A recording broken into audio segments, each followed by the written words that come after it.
अस्सलाम वालेकुम व्यूवर्स, क्या हाल है? ठीक है, उम्मीद है मानो सेहत की बेहतरीन हालतों में होंगे। वेलकम कुकिंग विद कमल। आज हम बना रहे हैं मटर आलू की रेसिपी शोरबे वाले।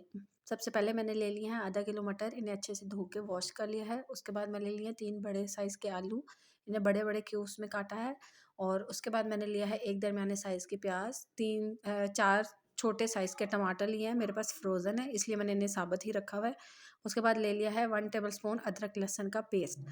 उसके बाद मैंने लिया है 1 टेबलस्पून नमक, 1 टेबलस्पून मिर्च, टीस्पून हल्दी, टीस्पून धनिया, टीस्पून ही ज़ीरा पाउडर, 1 टीस्पून गरम मसाला और 1 टेबलस्पून कसूरी मेथी। उसके बाद मैंने लिया है हाफ़ कप से थोड़ा ज़्यादा ऑयल। उसके बाद मैंने ले लिया कढ़ाई, कढ़ाई में मैंने ऑयल हाफ़ कप से थोड़ा ज़्यादा ऑयल जो था वो ऐड कर दिया है। ऑयल अच्छे से गरम कर लिया है। गरम करने के बाद इसमें ऐड कर दिए हैं प्याज। प्याज ऐड करने के बाद आपने इसे अच्छे से चम्मच चलाना है ताकि प्याज जल ना जाए और आपने इसको सोते नहीं करना, गोल्डन फ्राई करना है। बहुत ज़्यादा भी फ्राई नहीं करना, सिर्फ गोल्डन फ्राई करना है। व्यूवर्स, अगर आपने मेरे चैनल को लाइक, सब्सक्राइब और शेयर नहीं किया तो काइंडली मेरे चैनल को लाइक और सब्सक्राइब करें। मुझे आप लोगों की सपोर्ट की बहुत ज़्यादा ज़रूरत है। प्याज जब तक ब्राउन हो रहा है हम साथ ही प्यूरी बना लेते हैं टमाटरों की। मैंने इन्हें ब्लेंडर में डाल दिया है सारे टमाटरों को कट्स लगा के। साथ ही अदरक लहसुन का पेस्ट भी डाल दिया है और प्याज ब्राउन जब होगा तो वो भी इसमें ऐड कर लेंगे। अभी प्याज तकरीबन 60% जो है वो डन हो गया है। मज़ीद थोड़ी देर और गोल्डन फ्राई करेंगे, साथ साथ चम्मच चलाते रहें ताकि सारे प्याज जो हैं वो गोल्डन फ्राई हो जाएं। जब गोल्डन फ्राई हो जाएंगे तो हमने इन्हें भी ब्लेंडर में ऐड कर देना है ताकि इनकी भी प्यूरी बना सकें। ये देखें व्यूवर्स, अब मुझे इतना ही गोल्डन फ्राई करना है। अब मैं सारा प्याज जो है वो ब्लेंडर में ऐड कर दूंगी।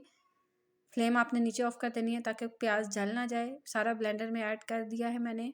ऑयल में अब उसी ऑयल में हमने इसमें ऐड कर देने हैं मटर। जी हाँ, मटर ही ऐड करने हैं। मटरों को आपने अच्छे से फ्राई करना है 4 से 5 मिनट। पहले जब आप फ्राई करेंगे मटर मटर थोड़े से उछलेंगे लेकिन फिर आराम से फ्राई हो जाएंगे। 4 से 5 मिनट मटर फ्राई करने के बाद आपने ऐड कर देने हैं आलू। आलूओं को भी आपने 4 से 5 मिनट फ्राई करना है।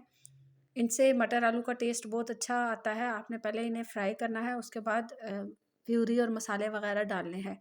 जब ये अच्छे से 4 से 5 मिनट फ्राई हो जाएँ, ये देखें व्यूवर्स 4 से 5 मिनट हो गए हैं। अब हम इसमें ऐड कर देंगे मसाला जो हमने प्यूरी बनाई हुई थी, प्याज टमाटर और अदरक लहसुन की जो प्यूरी बनाई हुई थी वो ऐड कर देंगे। अब हम इसे मज़ीद 4 से 5 मिनट भुनाई करेंगे मटर आलू के साथ ही।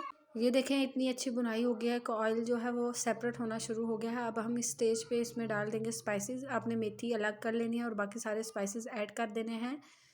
और सारे स्पाइसेस ऐड करने के बाद आपने दोबारा से इनकी अच्छे से मिक्स करना है और दोबारा से भुनाई करनी है।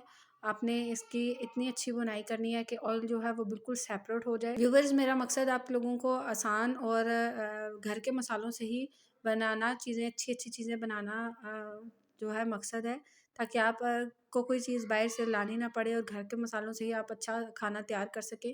इसलिए आपको कोशिश मेरी यही होती है कि घर के मसालों से ही सारी चीज़ें जो हैं वो घर में ही बनकर तैयार हो जाएँ, बाहर से कुछ लाना ना पड़े।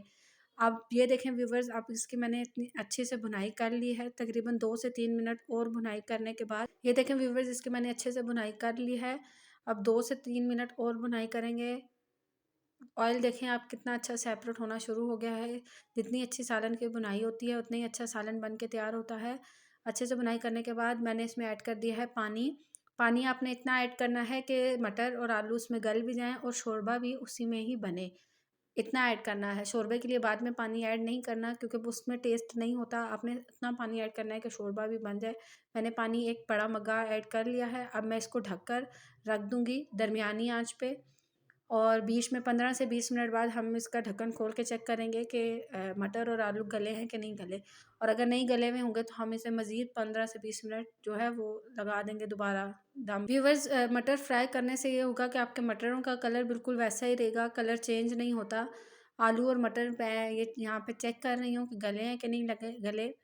अभी आलू और मटर में फ़र्क था तो मैंने दोबारा उसको जो है वो रख दिया है दम पे। दम पे रखने के बाद आपने इसको शोरबा चेक कर लेना है कि आपको कितनी कंसिस्टेंसी चाहिए। मैंने इस यहाँ पे आँच तेज़ कर दी है। यहाँ पे मटर आलू गल चुके हैं और आँच तेज़ कर दिया है ताकि शोरबा जो है वो थोड़ा मज़ीद थिक हो जाए। यहाँ पे शोरबा में जितनी कंसिस्टेंसी मुझे चाहिए थी मैंने कर लिया है। उसके बाद मैंने इसमें मेथी ऐड कर दी है। मेथी ऐड करने के बाद टीस्पून से थोड़ा सा कम मैंने इसमें गरम मसाला ऐड किया है, और ऐड करने के बाद मैंने इसको 2 से 3 मिनट ढककर हल्की आंच पे रख दिया। ये देखें व्यूवर्स, तरी कितनी अच्छी ऊपर आ गई है और हमारा सालन बन के तैयार है। यह है हमारे सालन की फ़ाइनल लुक। और अगर आपको मेरी रेसिपीज़ पसंद आई हैं तो काइंडली सब्सक्राइब करना ना भूलिएगा। जज़ाकल्लाह।